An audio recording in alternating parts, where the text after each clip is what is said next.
Welcome to Tyson Tech Reviews. Today we're going to be unboxing the Asus ROG Strix XG27UCG-W. If at any point during the video you want to check out this exact same monitor, there's Amazon links below, but let's get this completely unboxed, set up, and do an initial gaming impressions and a ghosting test, and also going through the menu system and all of the settings. This one's cool because it is an IPS panel. It's 4K, but it uses resolution halving to give you either 160 hertz or 320 hertz.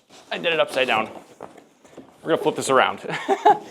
All right, that's better. It's a little bit messy because I did that. So that's 1080p 320 or 4K 160. All right, so there's some manuals and stuff here. Product manual, which that was my fault. And some stickers, that's cool. Now, you also have this bag, which makes it feel much more premium. We've seen this before, and these are gonna be all of your accessories. So this is a DisplayPort cable, and then you've got your power cable in here, but you still have a power brick right here. It does look really cool. It says 120 watt. This is one of the coolest looking power bricks. Asus does a great job with that. Not that it matters, but it is a nice touch. And it is nice and small, which is pretty good. It's also fairly light, so it makes it a little bit easier to cable manage. Obviously, I prefer internal power supplies, but well, what are you gonna do? All right, also, we have I thought that was the bottom part of the stand, but it's not. It's a cover for the back, and the -W means this is white. Cool texture in there, but this is basically for your HDMI display port. Basically your back cover, so that if you do have this facing the inside of a room where you can see the back of your monitor, this cleans it up a bit. Let's get to the actual bottom part of the stand, which is right here, and it's glorious because it's in white, and that looks excellent. We saw one of these stands. I love the phone holder. It'll fit up to a 15 Pro Max with a case on it. I have a 15 Pro Max with the case on it, and it fits in there. I'm sure a 16 would also fit. We have a little sticker. That actually it's clean. It looks really good in white. I like the silver around here. It's a nice stand. I mean, it feels kind of plasticky, but it looks good, and I do like that it's flat. The phone holder is a very nice touch. I like that a lot. All right, but let's get to the monitor itself. Does it come pre-attached?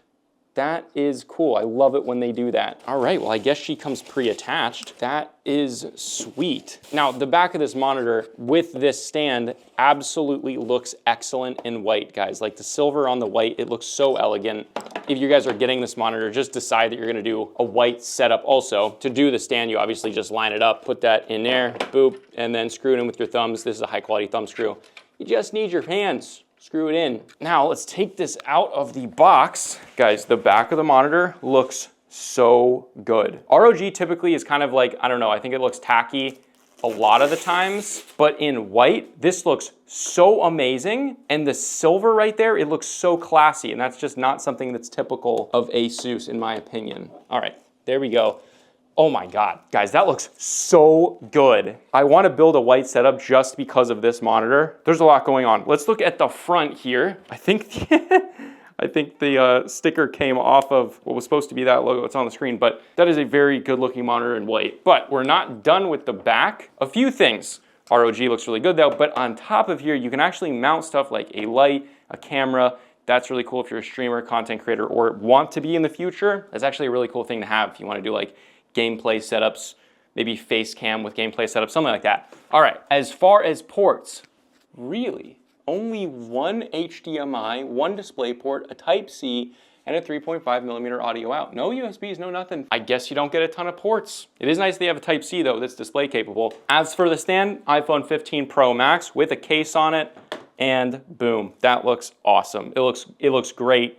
It's an excellent way to hold your phone. I wish all monitors had something like that. It's really nice. All right, but with that, let's check out the stand. You have a, wow, excellent amount of height adjustability. You've got a great amount of tilt there. We have full swivel, tons of swivel. We've seen this stand before on Asus's, tons of swivel. And then you also have full rotation going both to the left and to the right. And it's very firm, so it stays in place pretty nicely. With that, let's get it plugged in. With it on the desk, let's get it turned on. I believe there is a dedicated power button right here. And nope, that's a light. Behind here, there's a bunch of buttons and a joystick. Which one will the power button be? Is it the bottom one? Okay, I think it's the bottom one. I don't like that there's 4 buttons back there and then the joystick. I never like that, you guys know that. All right, so it right away asks you if you want to switch to standard mode, which is great. So let's do that. So it doesn't do a power saving mode, which you never want. Right away, it looks very dim because the brightness is down, but let's turn it up. We'll go into brightness here, 65, and let's turn it all the way up. And it gets significantly brighter. I mean, the whites here are quite bright. That's the great thing about IPS panels. Let's continue going through the menu system. We have frame rate boost, which is again, obviously dropping that to 1080p. It's not just boosting the frame rate, but it's dropping it. It's called resolution halving. And there's variable OD. Now this is basically your overdrive settings. It's your ghosting settings. This means you can really fine tune your ghosting. This should be on every single monitor. This should be like mandatory. Set regulations to make this a thing because it's so much better to tune your ghosting perfectly. We have variable refresh rate here, which we'll turn on. We have ELMB there, Game Plus, which is like your FPS counters, or, you know, all of this stuff here. Game Visual, I hate that they call it that, but those are your picture modes. So here are the different picture modes. Now, it's really interesting because on the OLEDs that I was testing, all of the Asuses had wild different settings, weird different modes. These are still like, some of them are a little bit weird, but most of them are pretty normal. Now we're gonna set this into user mode, and then we're gonna turn that brightness up to 100. And then we have Asus Widget Center, which is kind of cool. That's for a download. We have shadow boost here, which we're gonna keep off. Let's go into image settings. Contrast, vivid pixel, I would just leave that. It's kind of like your sharpness. We have HDR settings, which will be interesting to see what we can do in HDR. We have dynamic dimming, which is interesting. I don't know if that's like a local dimming mode or if that's like in ABL or something like that, but when I turn it on, the screen gets significantly brighter. That's interesting. I'm gonna keep that on for right now because it makes it significantly brighter. We can lock our color gamuts. We have the color temperature here. Let's go into 6500 Kelvin, see if that, yeah, that looks a little bit better. The user looked a little bit too warm. This one might be too cool, I'm not really sure, but it looks pretty good so far. Saturation, we're gonna leave that. Gamma, we have our input selections. We have our Aura sync. Is there any RGB on this? Guys, no way. That logo actually lights up. That looks so cool. Obviously, unless you see the back of your monitor, it's not gonna glow against the wall, but that looks really cool, guys, it does. The other thing I wanna say is with this being up here, and this is true with the last Asus monitor that had the same stand, this is such a good stand because one, you have your phone holder, you can set something flat, like you can set a mouse there, right? But the front of this monitor is actually in front of this stand. So you can see I can have it really close with the stand, which is excellent. So that's just a very good design. With that, let's go into NVIDIA control panel because I don't think this is doing its full refresh rate. You can see 160 Hertz at 4K. See what this can output, 10 bits of color. With that, let's jump in game. We're gonna test both the 1080p 320 and the 160 4K. All right, guys, jumping right into game right away. Sun is nice and bright. The colors look slightly off. They do look slightly off. Nice and vibrant though, but there's just one thing that's slightly off. The matte finish in the sky, there is that dirty screen effect, but it's not crazy intense. The colors do look good, but they're just, one thing is just a little bit off here. And just for the interest of this, we're gonna turn off that dynamic dimming. So in game, it doesn't really change the brightness. It really changes the brightness when you're on just a blank white screen.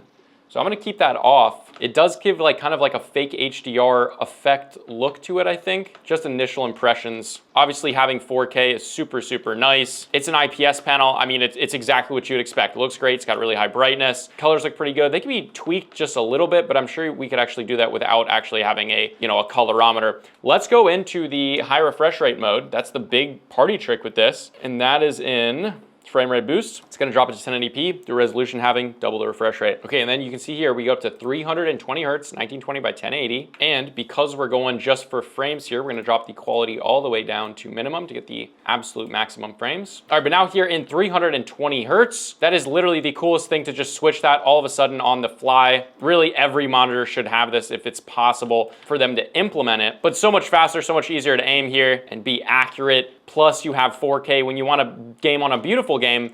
You know, if I was playing like GTA 5 or like Red Dead Redemption 2, I would just keep it in 4K. But on a game like this, now this is where you want obviously more of that speed. You know, you get to have your cake and eat it too. Plus you're gonna be able to actually hit those frames because you're only running 1080p. Really quite awesome. I love this technology every single time. The only thing that I wanna say is don't overpay for it because at this point, I think it's gonna become very commonplace in a lot of monitors. I think most monitors will have this in them in just a few years, so make sure you're not paying crazy money for this. I don't think this one is priced too crazy. It's a solid monitor beyond that. You're not really paying much more than you actually would for just a 4K 160 Hertz panel anyway, so value seems great here. No real bugs or issues so far. With that, let's do a ghosting test. Obviously, remember the full review is coming in a few days. This is just the initial impression, so make sure to subscribe below for that. All right, here in the ghosting test, we're doing this in the 360 Hertz mode.